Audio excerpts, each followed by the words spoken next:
Yeah, so as you can see, this is the Central Committee of ODM.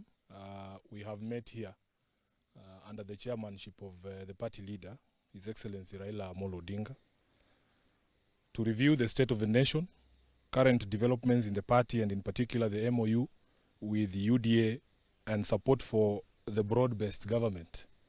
After frank and open deliberations, the committee adopted the following resolutions as the party's collective message to members and to the country. Number one, that the party supports the position that has been taken by party leader Honorable Raila Odinga to work with the Kenya Kwanza administration to stabilize the country and create an enabling environment for Kenyans to address their concerns through democratic and constitutional means. Number two, that in order to expedite the implementation of the 10-point agenda of the MOU, ODM will constitute a technical team to work with our UDA counterparts as part of the political infrastructure to assist with the implementation of the agreement. The committee has identified the absence of such a technical committee, which is actually contained in the MOU, as the missing link in the implementation of the MOU. Of great concern is the full implementation of the NADCO report, promotion and protection of the livelihoods of young people, the right to peaceful assembly and protest, the rule of law and constitutionalism, corruption and wastage of public resources. Thirdly, that while the party acknowledges the allocation of 415 billion to counties in the current financial year as an improvement on the previous disbursement, we will continue pushing for the raising of the allocation to a minimum 450 billion Kenya shillings or more, as had been proposed by party leader Raila Amolo Odinga. Fourthly, that the party continues to demand the implementation of the unbundling of all devolved functions and the requisite and constitutionally sanctioned resources to the counties. Number five, that the party supports calls for an intergenerational national conclave to deliberate on the issues affecting the nation with particular focus on youth agenda and agree on a way forward. Number six, that the party will continue with grassroots elections and programs for the ODM at 20 celebrations as part of the process of regeneration, reorganization, and internal strengthening. Lastly, that while members arrived here with different viewpoints on many issues within the party and the country, the committee has succeeded in brokering an unbreakable unity of purpose in the party and a single-minded focus on ensuring that ODM continues to be a loyal servant of the people and the country, acting in the best interest of its supporters and nation, and committed to the agenda of national transformation and stability.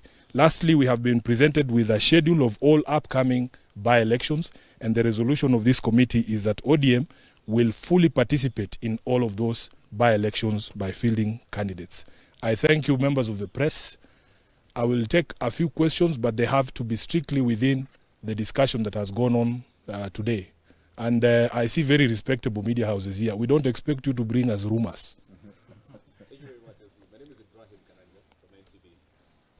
Now that the ODM party has taken a position from this particular meeting, it goes against your own conviction. Yeah, that is exactly what I feared, that you would bring stories about Sifuna when I have read a statement about ODM. We want you to ask questions about ODM.